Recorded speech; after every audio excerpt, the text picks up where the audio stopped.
আসসালামু আলাইকুম, কেমন আছেন সবাই? আজকে আমার আব্বু ফুলকো ফুলকো পুরি ভেজে দিল। আমার আব্বুর দোকান আছে, মানে হোটেল আছে। তো দুধ চা আর পুরি খেলাম আজকে সবাই। আর আমার আব্বু কিন্তু হোটেল দিত না, আগে আমার আব্বু বিদেশে ছিল, মানে সৌদি ছিল। তো অনেক কারণে আব্বু এখন হোটেল দিতে হয়েছে আব্বুকে। তো সেই কারণটা আমি আপনাদেরকে আস্তে আস্তে জানাবো। তো আমরা দেখেন আমার ফুপু চাগুলো, আমি চা বানাইছি দুধ চা, আর ফুপু গ্লাসে গ্লাসে সার্ভ করতেছে। আসলে আত্মীয়স্বজন যখন বেড়াইতে আসে তখন কত ভালো লাগে।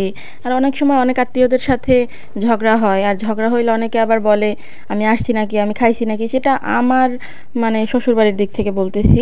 তো আমার ফুপু আসছে, আমার ফুপুর আরও একটা বোন, আমার বড় ফুপু, ওনারা আসছে। তো অনেক ভালো লাগছে। আত্মীয়র সাথে আত্মীয় মিল থাকাটাই কিন্তু আসলে অনেক বড় ব্যাপার। আর সেখানে অনেক কিছু খাক বা সামান্য কিছু খাক, সেটা কিন্তু ম্যাটার করে না।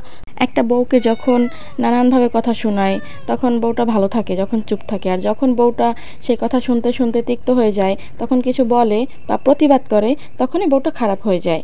তো এই মানে আমার মনে আর কি আসে কথাগুলো, সেজন্যই বলি আপনাদের সাথে, কিছু মনে করবেন না। আর এই যে আমি এখন চা খাচ্ছি পুরি দিয়ে, আর আমার আব্বুর হাতের বানানো, মানে এমনিই তো পুরি ভালো লাগে, আরও বাবার হাতে বানানো সেটা তো আরও বেশি স্পেশাল।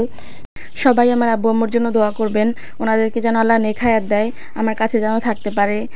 আর আমার ভিডিওটা ভালো লাগলে সবাই লাইক করে দেবেন এবং সাবস্ক্রাইব করে দেবেন চ্যানেলটিকে। ধন্যবাদ।